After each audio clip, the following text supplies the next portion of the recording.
What's up, guys, and welcome back to another episode of the Backline Podcast, not gear review. I'm your host, Chief Redbeard, and as always, I am joined alongside my two very good friends, Nico and Daniel. And today we go over quite a few awesome things, including what makes a song or tune heavy, and also talk about Ghost being in some legal trouble with a vodka company.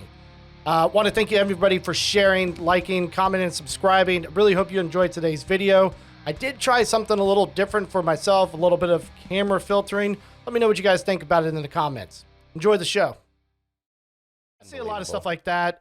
Even Ola's Discord that I'm a part of for being a member. They're very big on that. Like no bad shit, no talking shit on anybody. These people, I'm sure these people even have good moderators that would catch any bashing of any sort, that they would just delete it, no one would see it, kind of thing. Delete it and ban the person from being able to post. Either that or DM them being like this, they'll probably put them on a strike system. Warning. Like, watch yourself, dude. Yeah. But yeah, so that's cool. I had a question for you guys. I was getting into some heady videos. I went down a rabbit hole of like prog metal bands and like reviews, like who's the best, who's not, whatever, really subjective trash shit. Not that the videos are trash, just the subject matter is just garbage. Yeah, it's stupid. But then one of the videos kind of planted a seed for a thought, and I was like, what's heavy? I know this is so ambiguous, but idea. What is heavy to you? Because like I know what I think is heavy, and that's strictly based on my experiences and what jives with me, which we're all three different as shit when it comes to that. Every now and then we can agree on stuff, but so have you guys ever thought, like, because I'll explain it. For me, heavy is like, it usually either gives me goosebumps the first time I listen to it, and then maybe consistently after that, it makes me like become physical. Like I'll just be like, oh yeah, okay, yeah. When I'm by myself, I'll like do a little head bob or a little jig. I go outwards like that. That's when I know I'm like, man, this is getting me. Yeah. So mine, it just becomes kind of like physical. And by the way, I freaking love your shirt. I just realized it's Powerline. Oh, Powerline, yeah, bro. Target in like 2018 or 2017 was selling this. I was like, nice. Well, it's Target, but good idea. I don't know. I don't know what it is, but it's a good looking shirt. Like the colors are popping off of that shirt. Oh, bro. Okay. And then, dude, it's got the tour dates on the back. What? Yeah, it's pretty good. World tour, baby. Powerline. There's only one song though. I think there's two. There's Eye to Eye, and then there's... Oh, right. And then Stand Out. Stand up the crowd, even because shut up loud. Copyright strike. And that is the only... Yeah, that shit's serious. So what is heavy, like, to you guys? What hits you? What makes you go, like, fuck, that moment? For me, it's pretty much the same notion. Anything that is headbang worthy, it's just like, hell yeah, this has a groove. It's tight. Everyone's getting it. It could be in E standard. It could be in, E, bass tuning, octave down, whatever. Like the tuning doesn't matter. It just, if it has that notion that it's like, this is a groove that, anyone could just headbang to. Is it like thrash? Like, cause some people headbang to like thrash shit. Some people headbang to slam shit. Like it's so subjective. Like thrash used to get me.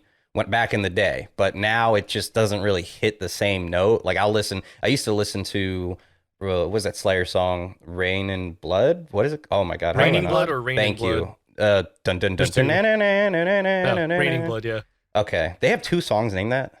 Yeah, well, Rain in Blood, like rule, like a kingdom, Rain in Blood or Raining Blood. Raining Blood, okay. Yeah. That's interesting. Why would, anyways? Because the first one was so good that they had to use it again. That's true. That song used to get me really good once they kick into the whatever that would be after the intro, when it opens up a little bit. Yeah, that shit was fire back in the day. Now, not so much. Now it's like, for some reason, more like open chords and like maybe a two-step or something like that from like a hardcore. Mostly like pop punk and hardcore stuff really hits me now. Every now and then, like maybe like a good breakdown from like Chelsea Grin. So with pop punk, would you go, this shit's heavy? No, that's the thing. No, I would never think that about most pop. There's every now and then there'll be like a random, not even a breakdown. It's just basically just a rhythm in a pop punk song, and I'm like, ooh, okay, I get down with that. It has that breakdown feel. I know exactly what you're talking about. Yeah, but it's not a breakdown. But it's not a breakdown. Exactly. But it has that feel, and that it can get heavy. It'd be like whiny, bitchy shit. In my opinion, hate me if you will. Whiny, bitchy shit all throughout, and then just like da da da da. It's like, all right, I can get with this. I can get with this part of it. Yeah, exactly. So that's me nowadays, as opposed to me 15 years ago. Would be anything mainstream thrashy was my shit. Like Goat Horror, was that their name? Oh, yeah. Alchemy of the Black Sun Cult. That's the only song I know. Saw them live at Jack's in like 06 or some shit. And yeah, they were heavy. Anything Viking metal, Amon Amarth, that stuff was heavy. Yeah. 3 Inches of Blood. I love 3 Inches of Blood. Yeah, that's good. Like Blood on the Dance Floor. Great entry level metal, in my opinion. But I kind of, as I've said before, went backwards. What about you, Billy? What gets your little piggly wiggling? So I think stupidly back in the day, it had to be some super drop tune metalness. But I think as I've gotten older, anything that has that solid groove to it, obviously a good breakdown is heavy to me. And it's odd that I have found more bands or more musicians that play heavy shit. And I think this is what changed my mind. They play heavy shit even in standard type tunings. Whether it's standard E, I've heard some heavy shit. Like, what does Zeppelin play in? That's a good question. They were probably up there. If anything, because of tapes, they probably came out like transcribed into Half Step Down. That's what I would think. It probably is. Yeah. I mean, they do have songs that are lower, like Jimi Hendrix and all of them were exploring lower tunings for random songs. Yeah, DADGBE. So, yeah, I guess that'd be a full step down, wouldn't it? Yeah. That's a full, yeah. Yeah, so, but even, and that's shit, that's drop D. That's drop D. That's drop D. Yeah, that's drop D tuning. Celtic tuning? Standard. DADGAD? Gad. Really? Yeah, it's called Celtic. Were you saying that Zeppelin was heavy? Is that your point? Yeah. Okay. So, okay. But even like older band heavy, but like, all right, so Ozzy's band, Black Sabbath, right? Pretty sure they were standard tuning. That shit was heavy. I think they played in... They probably played like a half step down or something. Can't remember now, but I know now they play in C standard. Wasn't there that whole thing where they said like the dude played guitar different because of an accident and that's what made them heavy, or is that like some rumor? He had lost an accident. Pinky and ring finger. But they were saying that attributed to their unique heavy sound. Unique chords that he created. Well, not necessarily created, but he started playing differently.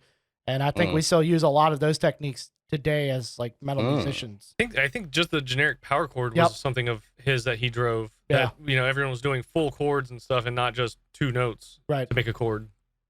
Yeah, just a good groove. Like if I can, like, I agree with you guys. If I can move my head to it, I've heard fucking rap songs that, rap or even the occasional pop or country pop song that if I groove with it, probably I could look at it and go, this is kind of heavy, Dude, Allison, sorry, I was just trying to think. Beer Never Broke My Heart.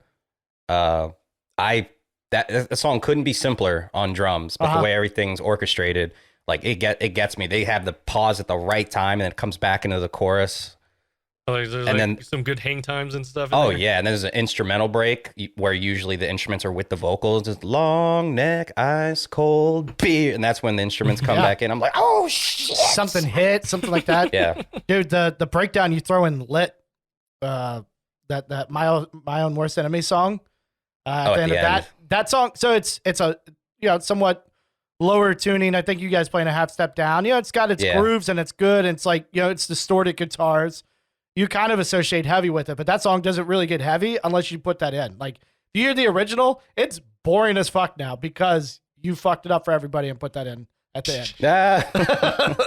I just got, you get bored when you're doing covers, so you're like, what is the harm in throwing this little bull? I just drop the snare and almost go into like a halftime kind of feel at the last like bar of that. That's heavy. You just want to move. You almost want like I'm getting older, and there are very few bands that have like been like, oh, I've got to go in the pit for this one, man. Like there's a few. But for the most part, even when I was younger, I'm like, no, I'm going to get my ass kicked. I'm not about that. I'm here to see this live band. That's my thoughts. A lot of people go to shows to get their asses kicked. My personal belief is even if I only pay $25 for a ticket, I want to see this band live. That's what I'm here for. So I don't want to focus on whose ass am I going to beat or get beat. You got to look over your shoulder. Right. You got to constantly look out of your shoulder. So I'm happier now that I'm older and I know I really can't handle it that much anymore. I'm going to sit at the back. I'm going to sit right next to the sound guy. It's the best spot in the house. And I'm going to enjoy it. But with that being said, there are still a few bands that I'm like, nah, fuck it. That's perfect. I'm going to go home. Round robin. What band are you going to go into the pit for? Round robin. Billy? PT Bam all day long. Naturally. Will Bob? Pit, probably Behemoth. Okay, really? Yeah. Yeah, that'd be intense. Jesus Christ. Yeah. What is that one song? Fucking slaves shall serve. Serve, yeah. Oh my god, that would be nutty. For me, man, I don't. Fuck. Arabella. My idea. Arabella. Dude, I don't. Who would you actually crowd kill for, Nico? I rarely went into the pit to begin with. No, I mean that's not. I got forcibly pushed into the pit a few times, and then I couldn't really get out at that time. You just had to circle pit around until you got back around to where you were. I don't know. Probably one of the Sumerian bands like Veil of Maya or After the Burial. Those guys. After the Burial could probably do it. After the Burial, yeah. At the end of Curse of Achen, blah blah blah. When the breakdown, oh my god, yeah, their shit hits me really hard now that I'm thinking about it. That whole song of the last song on their album Rare Form was, it was called, stupid fucking.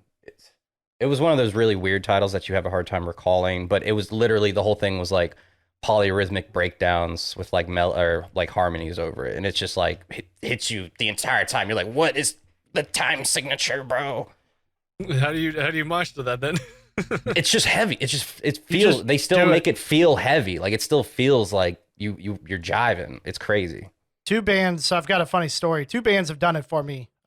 Probably in the last 5 to 6 years. BT Bam, especially for White Walls off of Colors. There's just something about that song that just makes me want to just fucking fight. I don't know. Not necessarily fight, but I want to get into the pit. I want to do something. I want to feel pain. They have done it recently, and coincidentally, my story comes from the same show that did it recently, I think. The Contortionist.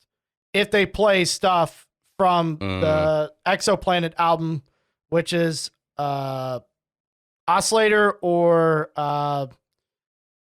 it starts with an F. I can't remember. But anyways, they play one of those two songs. If I hear those first guitar notes ring out, my head instantly goes, I'm ready. I am ready to give you everything I got. I am fucking ready. And they're the only ones that have done it recently for me. Like I went to BT Bam's 10-year color reunion, which was a couple years ago. And I thought I was just going to chill out. It was at Soundstage. I thought I was going to chill out. And no, I got sweaty as shit so much that like, I'm not one. I think now I'm just embracing my dad bod. So I don't give a fuck if I take my shirt off or in front of somebody. But before it's like, no, like I'm fat. I got a little bit of man boobs going on. Like I'm not about that. Dude, after that show, shirt came straight off. I think before we even got in the Uber to go back to Pat's place.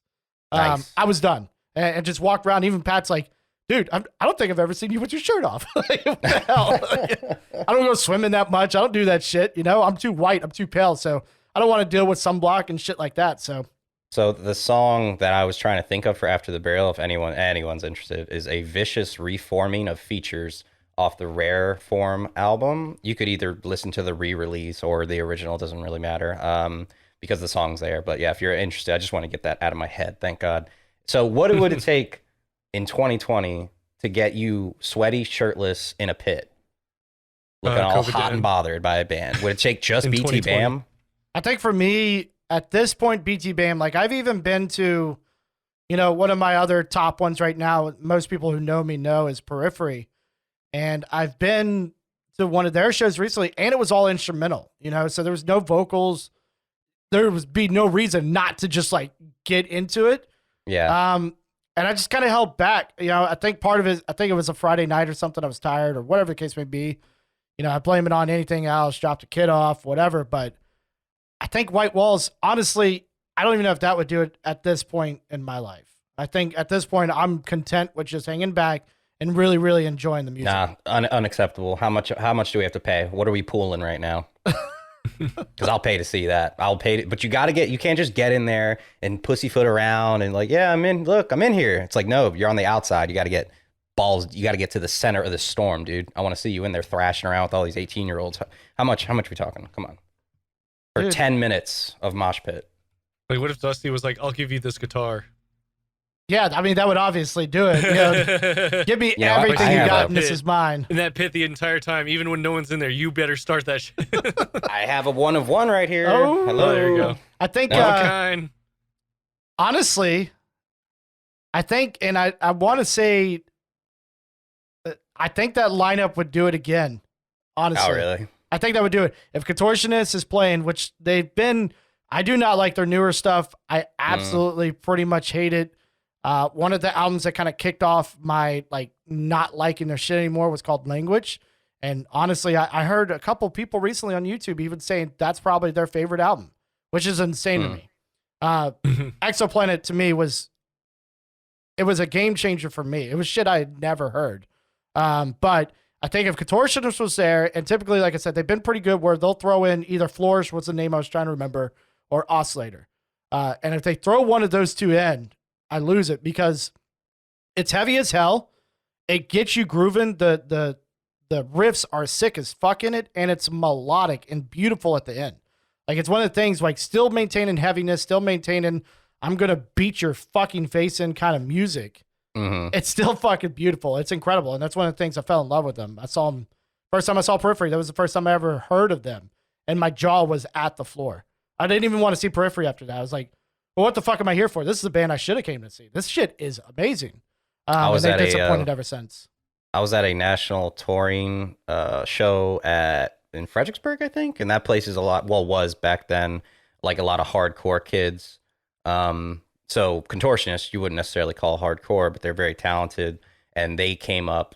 And these kids are all two-stepping and goose flying or whatever the fuck it is, and. Goose flying? I just made that. I don't know where I'm at right now. I like it. New dance. And, goose flying. Goose flying. And so, yeah, Contortionist comes up, they're like the third of 5.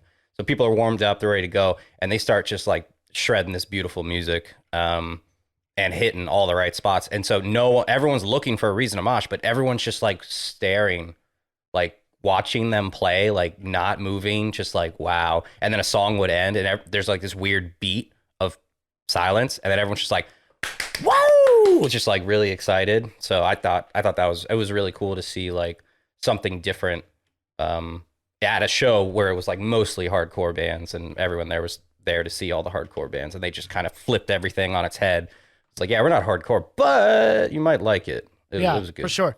They're a band. I saw them, and again, my jaw was to the floor. Mm-hmm. And originally, and I'm hoping, a friend of mine had told me, so it was it was actually a weird lineup. It was Straight from the Path, I think.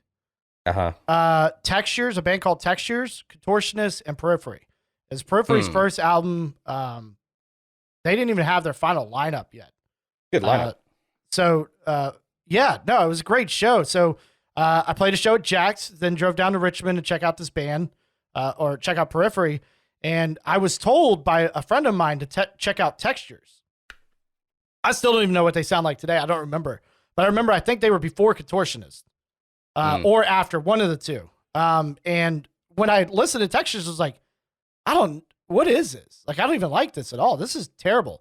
But Contortionist, on the other hand, I was speechless the entire time. Yeah, and just like, what did I just watch?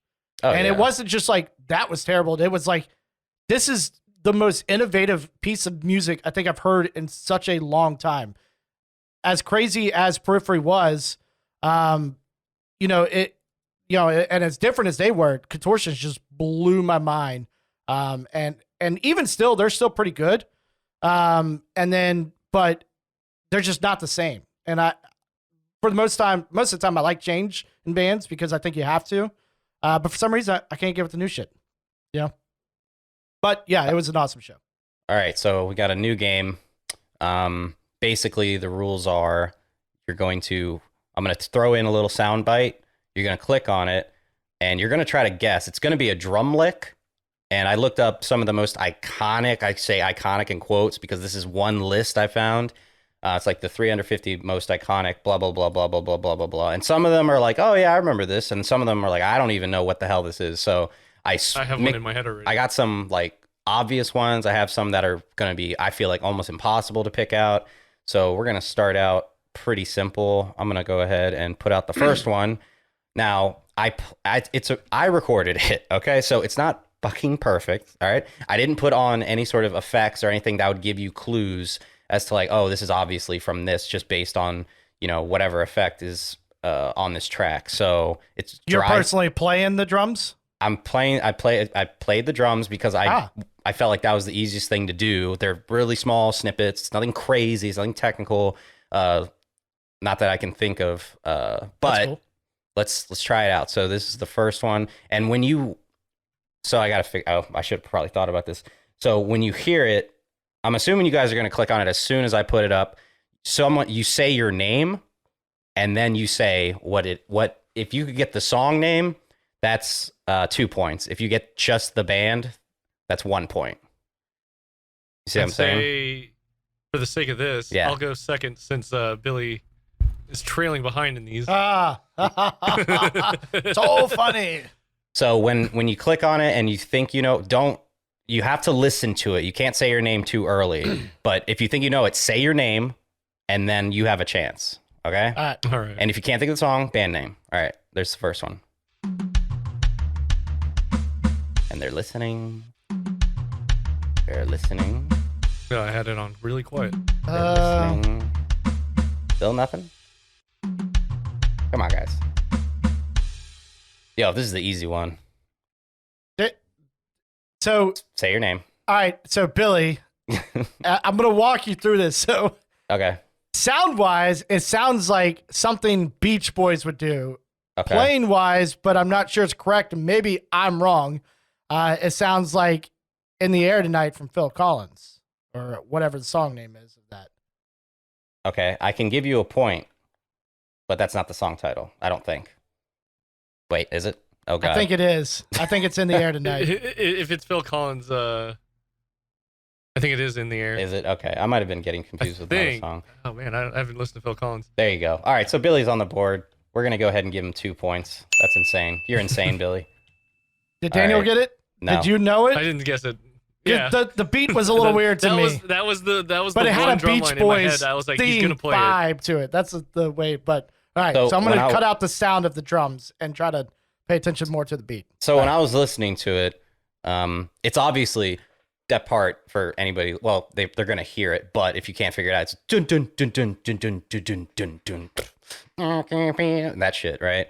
But when I was really listening to it, he puts a bass drum between his fills with the tom, so it's go go go go go go go go go go go go. But it's very low. It's very very very. We don't hear low. that as an end user on that. Yeah, and it's prominent in this recording, so I could see how that would trip you up. That's why. That's why I was like, but it's got some higher pitched toms too, right? Exactly. Yeah. So let me go ahead and put this in here. Billy has 2 points. Okay, and then give me a second. Don't I have 3? No. Huh? 2. I thought it was 2 if you got the song 1 right, and 1 if you got the band. Right. Or is it 1 and 1? It's 2. It's either 2 or 1. Yeah. It's not. It's not. Yeah. Right. It's not cumulative or whatever the fuck. I thought it was 2 and 1. My bad. All right. No. 2 points. All right. Here we go. Here's the second one. Go ahead and click on that. I gotta actually listen to this myself just to remind myself. They're listening to it. All right, Billy. Okay. Fall Out Boy. That's 1. Sugar, We're Coming Down. Sugar, We're Going Down. Sugar, We're Going Down. Should I give it to you? You said it wrong first. I don't know. Is this like Jeopardy rules? Yeah. So, what is Sugar, We're Going Down? I can't remember. Yeah. Okay. Sugar, We're Going Down. Yep. You get 2 more points. That was the iconic intro. Dude, I'm 2 seconds in. Like, got it. To be fair, we play that song a lot in the cover band, and you've been to a lot of our shows. So is Daniel, though. He's been to pretty much everyone I've been to. That's true, too. It's rare that he's not with me. All right. Well, I mean, I knew what it was, too. Why didn't you say your shit? All right. Now that I'm ahead, when you get a lead. I've got the head start. Now you can. Dude, now I'll play catch up. Now he's gonna kick my ass. He's honey potting you right now. That's what he's doing. He's like, yeah, go ahead. Sharking. I'll give you a 4-second lead on the 100-yard dash because I'm about to smoke you, bro. About to fucking turn the boosters on, dude. Oh man. All right, so let's see. We're on to the third one. What is the third one? All right. So this one, go ahead. They're listening to it now. I'm listening to it as well. Oh, this is when it gets a little difficult. I'd be shocked if you guys are able to get this up. Go ahead. Billy? Michael Jackson. That's one. Billy G. Is it? Or, damn it. It's Eddie Van Halen in it. Fuck. It's 1 point. I know. All right, that's enough time. Right. Now, what I should have thought of was, like, if a scenario like this comes up, can Billy steal it? But I don't think that's... that's not conducive, I don't think. So we're going to go ahead and give Will Bob 1 point. It is Beat It, Michael Jackson. I drew a blank. I was like, Billy? No, it's not Billy Jackson. Can I tell you what I thought it was? Yeah. Twisted Sister, We're Not Gonna Take It. Is that the same You heard beat? it, though, right? No, that hang time on the snare near the third half of it, I was like, oh, that hang is Beat It. Yeah. Because and then... I don't think I would have gotten that. Awesome. Yeah. So you I got immediately, it was like Twisted Sister. I just couldn't think of the song name. So Daniel's it's too slow of a beat, actually, for Twisted Sister. Daniel's got uno point. Yeah, I had to leave that last part in there, or else I feel like nobody would come close to getting it. Yeah. Let's see here. So we're at 4-1. Billy's got 4. Will Bob's catching up per usual. Fucking. All right. Let's see. 1 point. So we have a few more. Wait. Where's that? Okay, here it is. All right. Here's the fourth one. Sending it now. They're listening to it now. This one is. I think this is the hardest one I put in here. But it was. I swear to God, don't be mad at me. It was on the list. Like, yeah, listen to it as many times as you need. But I'm almost certain I wouldn't be able to get this. And I've listened to this song a trillion times. Oh, go ahead. Is it Weezer? Ooh. No! Not Weezer, no. That's what I was thinking. Will Bob can steal. I definitely don't. That's all I can think of. Let me listen again. Yeah. You have a guess? No guess, Will Bob? Well, now I had that in my head too. All right, this one, like I said, super tough. It's "Don't Speak" by No Doubt. Yeah. No Doubt, yeah. Don't speak. You know that was a really hard, weird little thing. So I can't. I wasn't surprised that no one got that. I definitely wouldn't have been able to. Definitely felt that Weezer vibe though. A little bit. No, I'm listening back and I'm trying to put No Doubt on it, and I'm still hearing Weezer. Yeah, well, I guess once you get that in your head, it's like kind of impossible. All I have in my head is dim dim dim dim dim dim dim. Yep. All right, so we're still 4-1. Billy's up. We have, I think, 3 more samples, so anything can happen. All right, let's go ahead and send this and listen to that. Now this one, you guys should get this one. I think I'm listening to it now, and it's not Yeah, go ahead. Black Sabbath. God damn it. Oh, look at that. Fucking damn it. 4-3. I started playing it again because I was like, nope, he's fucking with us, so I'm gonna listen to some more because I already had that in my head. Damn it. Perfect. Damn it. The 4-3. Yeah, hopefully. I think for the video, I'm not gonna put the names of the song. I want people to try to play along, if they're listening or watching or whatever. So that's good. Yeah, here we go. We have 2 more, and it's 4-3. It's getting tight, bro. Send this. If I could see through my tripod, there we go.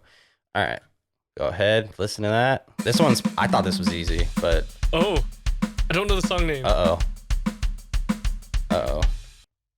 Is it okay? Will Bob? Yeah. Less Than Jake? No. Oh shit. Oh, not Less Than Jake. Billy, do you have a guess?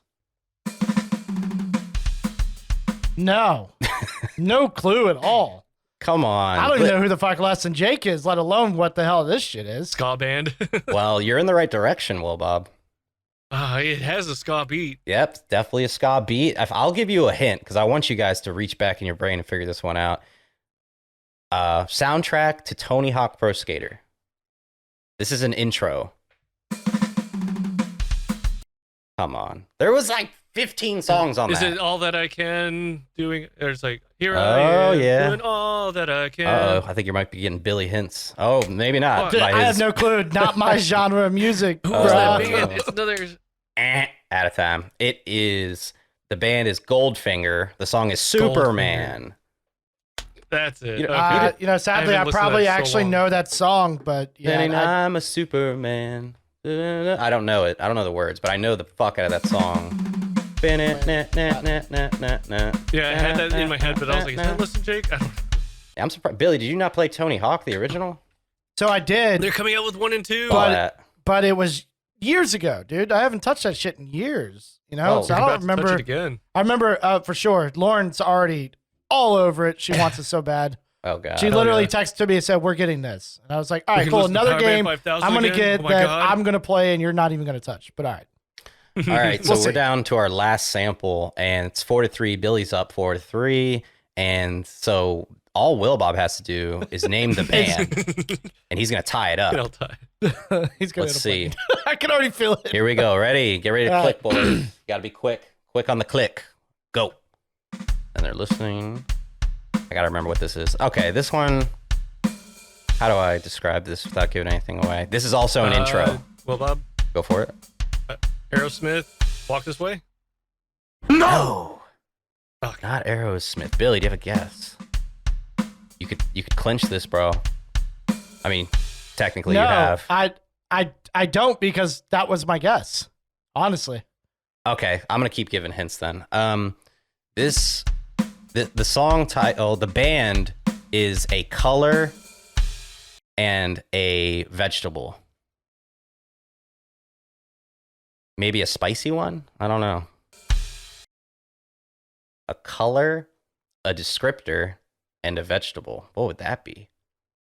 And the song is a name of a person and a state.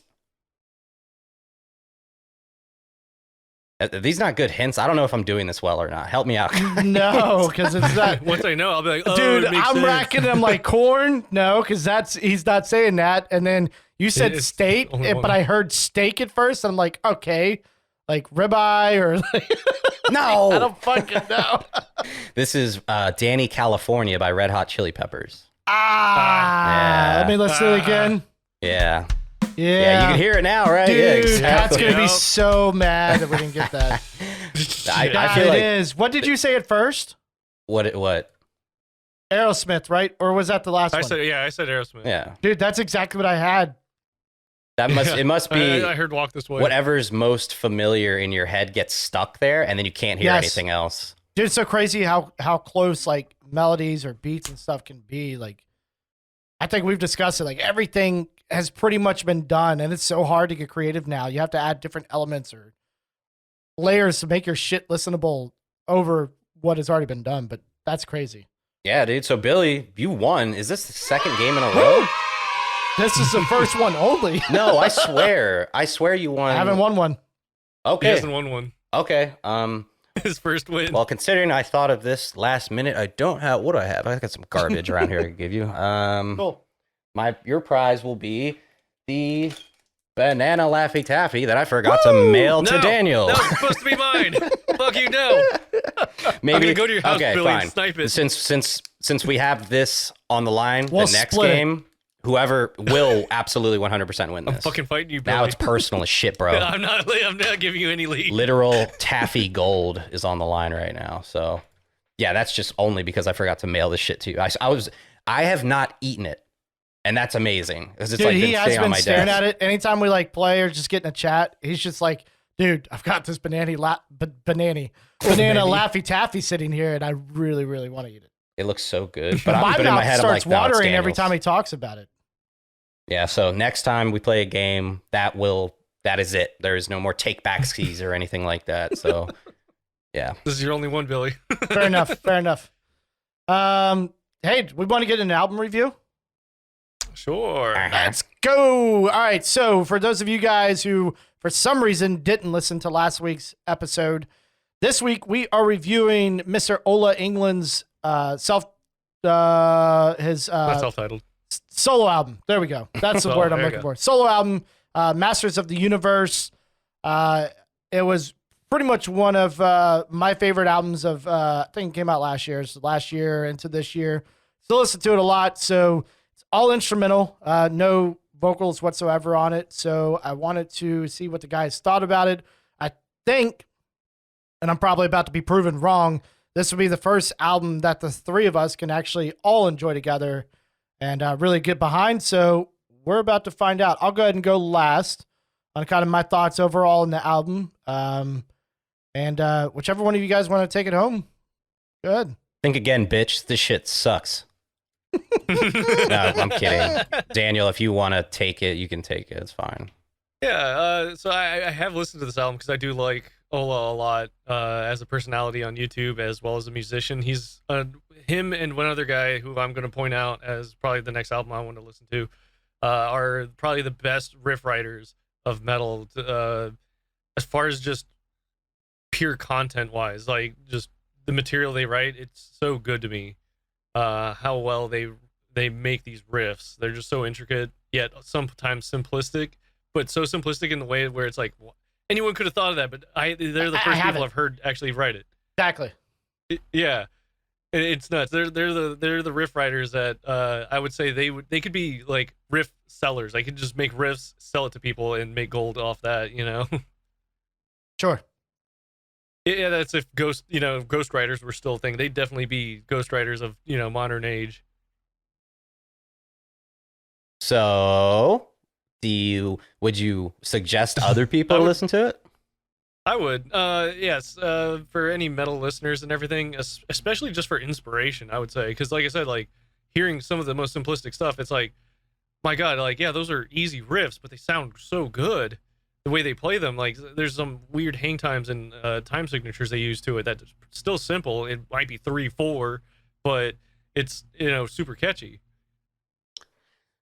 Yeah, I think is that all you got? That's all I got. I mean, overall, just the whole thing I liked. I got you. So you enjoy it. So there's not much to really go into about it. Yeah, as far as pinpointing and stuff like that, it's pretty much the whole thing from start to end. It's like I love it. You have a favorite saxophone song? I gotta look at the song titles because I didn't even look at the song titles. I just listened to it. The one with the saxophone in it. So Solar Part 1, it should be. Okay, yeah. So that one I liked a lot, mainly because there's a black metal band from Sweden, I think, called Shining, and they do a lot of fusion jazz like that with saxophone soloing and whatnot. And it just sounds so good together with metal and that type of saxophone jazz style. It just sounds really good to me. Yeah, I thought the mix was it was probably the best mix I've heard with these album reviews. Everything was there. I mean, I expected nothing less, honestly, with this guy's reputations and him doing, I mean, everyone's on his nuts about how he mixes and records and what gear he uses and how he does XYZ. The album actually felt really short, which was nice. It didn't drag out for too long. I feel like it was under an hour, wasn't it? It was like 50 minutes or something. So. Yeah, it was good. It was well paced. The song choices made sense. I didn't really get bored with the album, which was upsetting because the last thing I want to do is have all three of us fucking idiots agree, because that's the most boring shit ever. But if I'm being fair, there's not a whole lot to say. It's a good ass album. If you're looking for something different that still has some technicality, but they rein it back in, they show off, their talent, and then they're able to come back with something catchy. Which, if you're zoning out, like I was trying to do something while I was listening to it, and I kept every song. There was at least one part that I was brought back in. I was like, okay, that's impressive. I like that. Yep. The saxophone solo was fucking bananas. That's one of the most original things I've heard in a long time. I loved it. In music. I would highly suggest people to listen to it. But that being said, it's not, I wouldn't call it groundbreaking. I wouldn't call it, fuck, dude. It was like, I listened to it. I was like, yeah, this is like video game music. Okay. It was like elevator music to me. It's not bad. It's designed to be listenable, and they did a hell of a job with it. But at the end of the day, there's nothing that truly makes me go, I need to listen to this again. Do you know what I mean? That's just me and my take on it. But if you want something a little different, fucking take a listen to this shit. It sounds great. They make songs, and you listen to it. I will say, I'll call him Ola on his own bullshit, saying he's not a soloist. He does write some really nice solos. Oh yeah. Yeah, I don't know. He's like, I'm more of a rhythm player, all this stuff. It's no like, no way, dude. Yeah, no. And also, just as of yesterday, May 15th, he came out. I didn't even see this till just now. He came out with a single for, I guess, the next album called "The Sun and the Moon." Yeah, I'm not sure if it's going to be on an actual album, but it is a new single.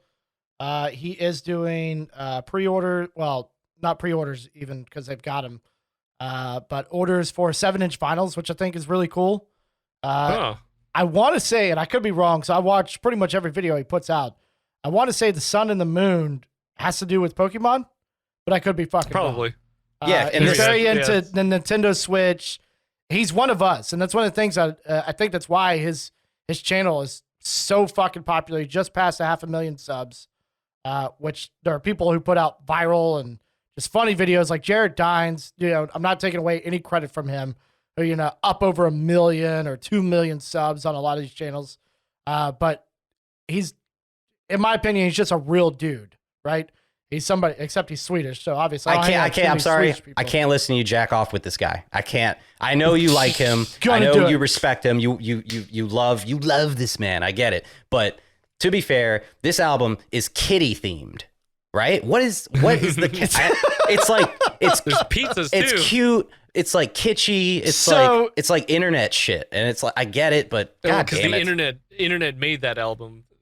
So that's what really happened. That he jokingly wanted to put up a single, and he put it up with the kitty cat, and then the internet was like, so that's going to be the cover, right? And he's like, why the fuck would that be the cover? And they were like, because it has to. Oh, so they thought it was hilarious, and he's like, well, fuck, now I need to do this bullshit. So he has the actual cover art of the album, but if you get the physical copy of the CD and you open it up, it's got the kitty cat on there. Just because he's like, I feel like my fans are gonna be pissed if I don't put this fucking kitty cat on here. He was up against a wall. I can't blame him for that, honestly.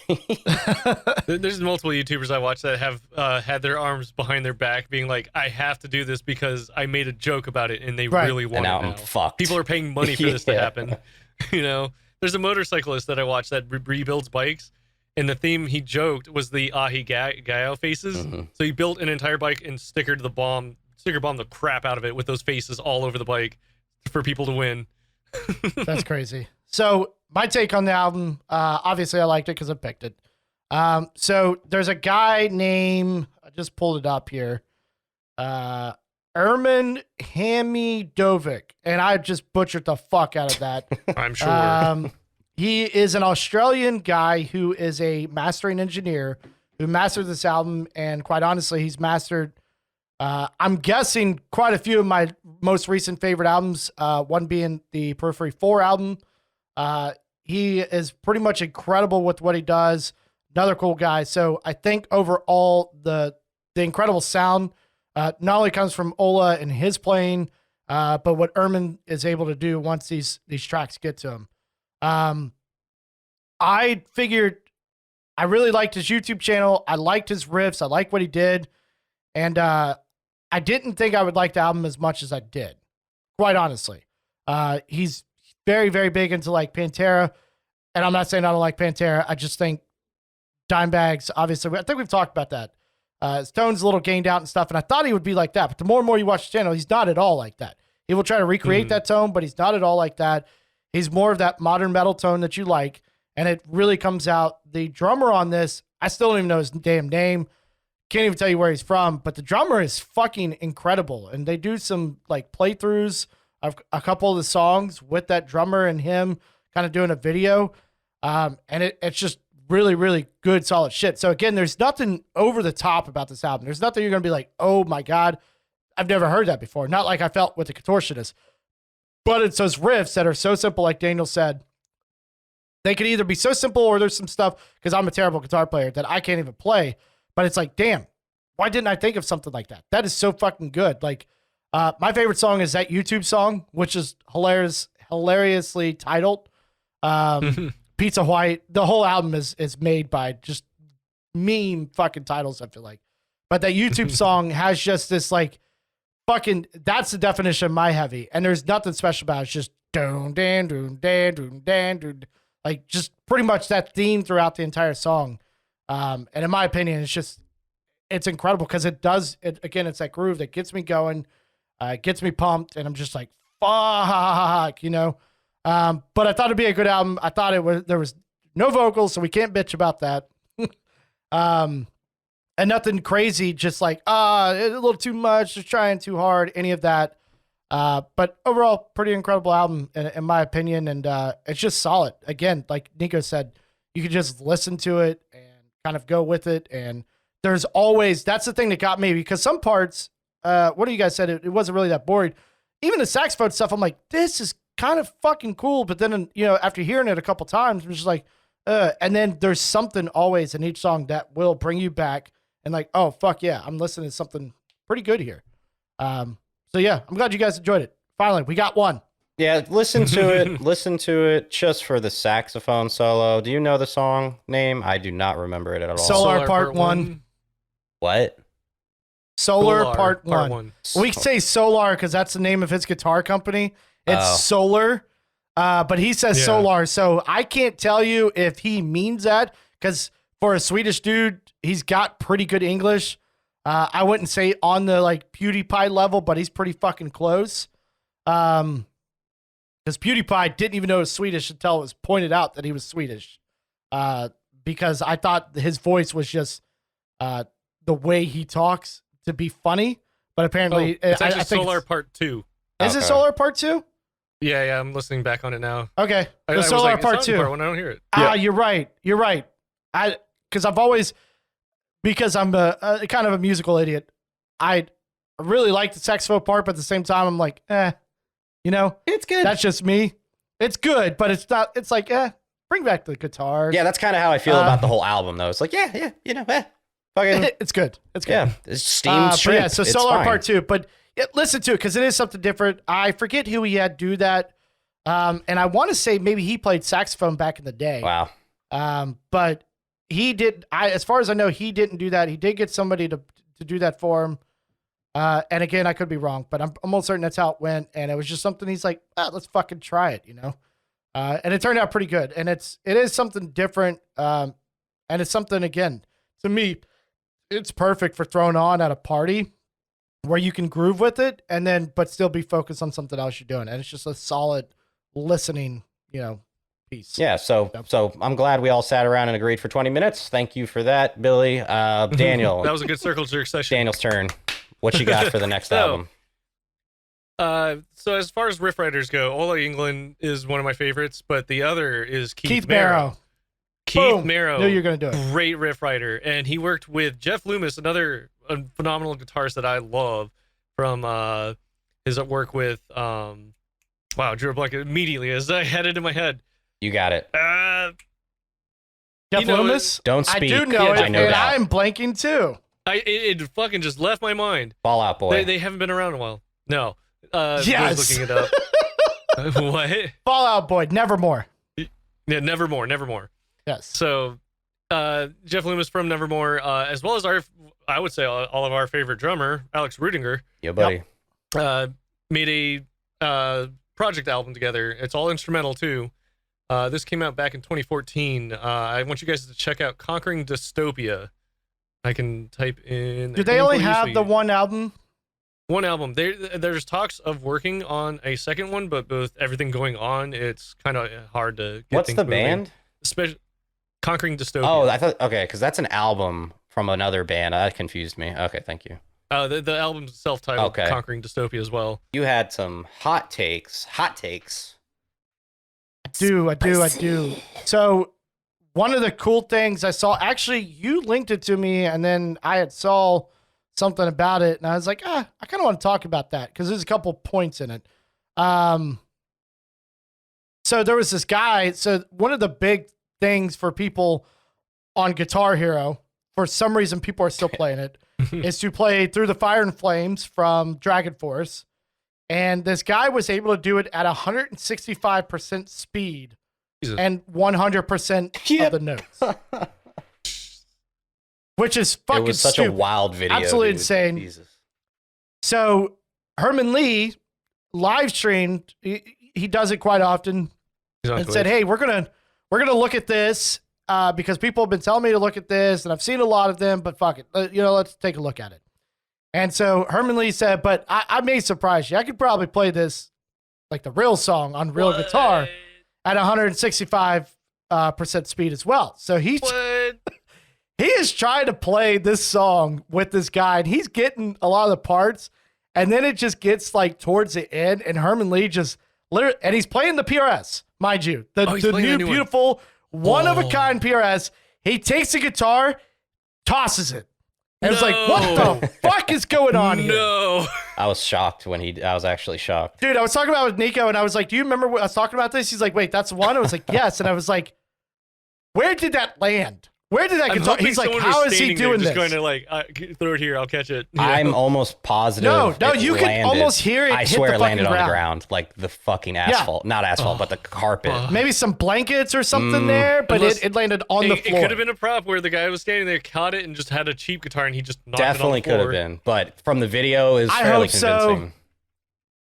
Very convincing. To be fair though, he had some editing tricks where even when he came back in the screen during a live stream, he was at the front of the camera and then he just kind of appeared. So he had some kind of trickery going on. But I was like, dude. So then he got mad and was like, okay, I'll tell you what. We're going to write a harder song. And then see if you guys could even get it at 100%. Like he was pissed. He's like, fuck this. We're going to write a harder song. You guys clearly have taken this to a whole new level. We're going to do better on it. But I thought that was pretty it's definitely funny. worth watching that clip if you're even familiar with Guitar Hero. Just watching the creator of this song, watch a kid go 165%, not miss a note. And there was a point where the kid was playing, and he's live streaming too. So this was obviously a video clip that somebody took while he's live streaming, and he's reading the chat while he's fucking playing. All that. Oh my God. And so Herman's like, whoa, you're reading while you're playing? Reading the chat. Like he doesn't even give a fuck. Like Herman Lee was like genuinely a little upset. He's just like, it's no effort for this kid. What the? Oh yeah, and he couldn't play. Like he kept fucking up while Herman was trying to play along with. He couldn't. He just kept messing up, but kept trying to get back on track. And it was just like it was really funny. Oh my God. Yeah, he had some parts. There was some solo parts where he was kind of getting it, but I don't think it like there was parts that didn't call for sweep. But that's the only thing he could do to keep up. Oh Jesus! Like, it was pretty insane. What a beautiful fucking guitar though. In other news, if you guys were interested, Guns N' Roses are set to release Sweet Child of Mine children's books. Oh, interesting. What? Got to make money Fucking again. Stupid. I just had to say it. I had to say it. It was. I mean, World of Warcraft have so children books. dumb. I guess why not? It's a video game. Guns N' Roses is the oldest band in America, coming out with a children's book. Sweet Child of Mine series is that? What does that mean? It's just like. I think it's because they wrote a song called Sweet Child of Mine that they're like, let's just use that name. Run with it. Follow a child's wondrous discovery that music is everywhere around us. From the gentle wind blowing through the bluest skies to the Slash fearful smoking crash his of the cigarette and thunder blowing and it the right rain. in your face. Dude, this sucks. Why would they? What would compel? I understand. Yeah, you need to cash. You got to cash the cow. You got to get some milk out of that bitch. But this is a bit of a far cry, in my opinion. Like, why don't you just sell some more T-shirts? People will keep buying your bullshit merch. You're gonna sell a book? Some people wear your material just because it looks cool. They don't even know the band. I've seen people do that all the time. Oh yeah, with like Thrasher shirts and like Slayer shirts. That was a big one for a while there.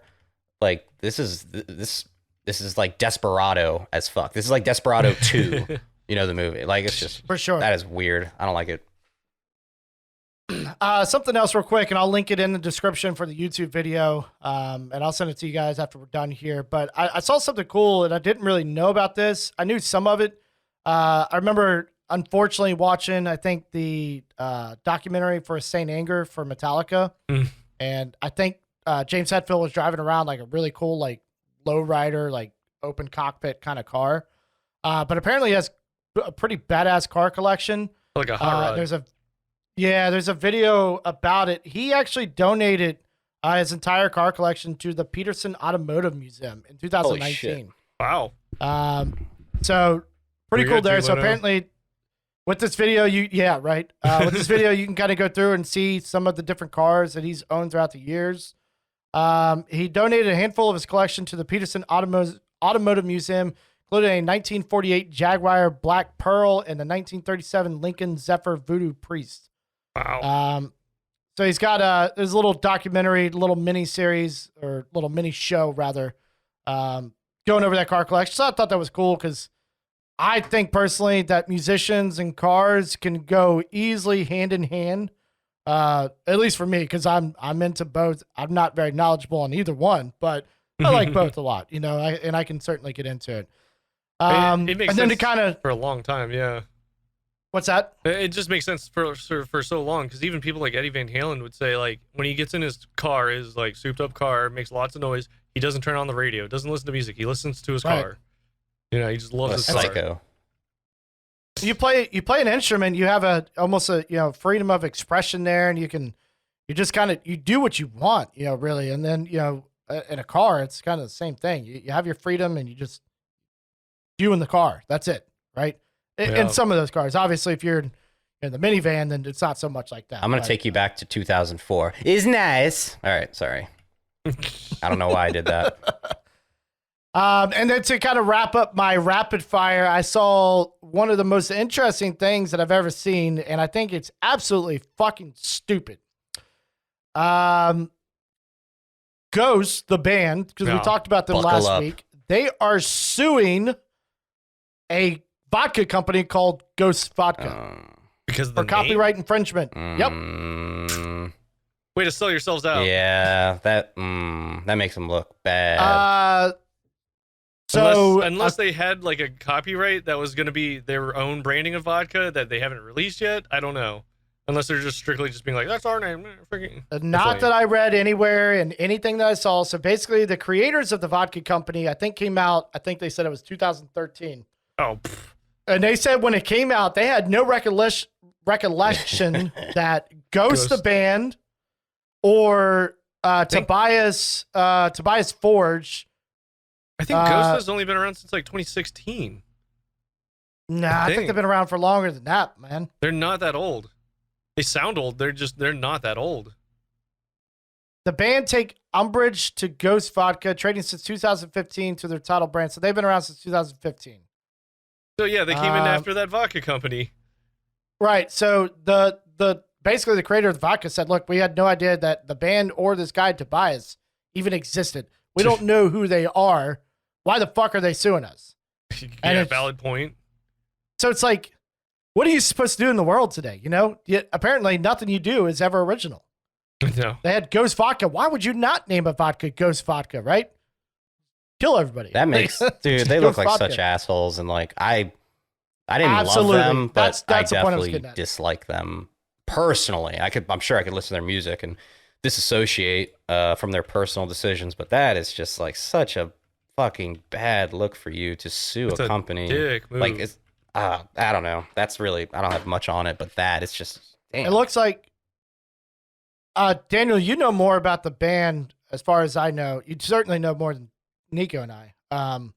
Tobias Forge, is he currently in the band? He's the only member known in the band because of the whole lawsuit with the other member that wanted recollection of, writing material that went after he quit. So it looks like the attorneys, or he's technically the songwriter. So the spokesperson of the vodka company or something says, we believe Tobias Forge needs the money, having recently settled another case out of court. So it seems like it's a cash grab, and that's, come on. If you're going to be anonymous, maybe it's a PR like, stunt. What the hell? You did it to yourself to begin with. These guys are fucking whack, bro. Like, if another story comes out, like, that just puts them in a horrible light. Like, I don't know. I feel like, I don't know. Do fan bases bail because of that shit? I feel like I might. I'd be pissed. A percentage, I would say. I would. Like, if people who wouldn't see even something crazy, see that ever and not know and still listen to them. Fuck those guys. I've stopped listening to bands for many, many other reasons, and this would be one that I think I would bail on. Like, why would you just do something like create your music, do what you do? I don't know. There's certain things that I draw the line at. Like, music itself is a creative platform to be able to put your thoughts and whatever you got going on out there. But publicity stunt like this, I think it's just fucking stupid. And now you're reaching. So, you know, if a fan has bought albums or streamed it or whatever, I know streaming doesn't really help. Yeah. You know, you get less than pennies on the dollar. It helps them get discovered, though. Right. But, and obviously Ghost is out there. Fuck, Ghost is radio played. I'm pretty sure they've been on local radio stations around here. I think so. What are you doing? Like, what is that? So I thought that was pretty fucking crazy. Like, what were they thinking? This kind of thing would make me not listen to them. It would be, I wouldn't buy albums. I wouldn't go out of my way to buy an album from them. I'd just stream it. Right. Yeah, so that's a wrap up of all of my little things here. Do you guys have anything else? I do. I have one little tiny thing. Was that I was thinking, I had an idea from Wade. He was giving me some thoughts about the pod and stuff, and I always wonder like how we can do better. And I feel like it helps to ask people who are honest instead of saying like, oh yeah, it's great, or it's I don't like it. It's like, give me something to go off of.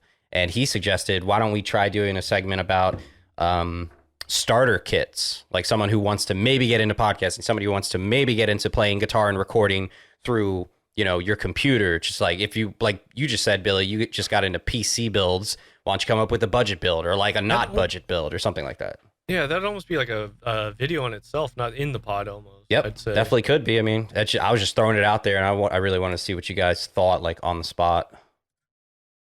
Sure. We'll see if we can't come up with something for next week. I could certainly do that, and then if warranted or somebody wants to, you know, definitely comment on the video and let us know if you want to see exactly kind of what we're working with. I mean, a lot of stuff that we're using is definitely budget friendly. True. The stuff we use? Some of the stuff we use. So Daniel's mic is a little over the top, but the mics that Nico and I have I thought you meant musically. Yeah, no, I mean, there's some stuff that's budget, some stuff that's not. But for the podcast itself, right, and there definitely are things out there. So if there's anything specific you are looking for that you want to know about, definitely comment down below, and we could certainly let you know kind of what we use or what we would recommend. There's so many options out there today. I mean, even some of the cheaper guitars out there are solid, either beginner or even like kind of middle level guitars that are, you know, definitely in that affordable range, if you will. Yeah, so maybe we'll talk about the template, you know, later this week, and then hopefully next week we have something to put up there. So that sounds cool. Cool. All right. Well, I think that does it for us today. Yeah. I want to thank everybody who has watched, commented, subscribed, and liked any of our videos. We really, really do appreciate it. I am Chief Redbeard. Billy, I'm signing out with a left-handed salute. Well, Bob. Nico. All right, see ya. All right, guys. Thank you guys very much, and have a great day.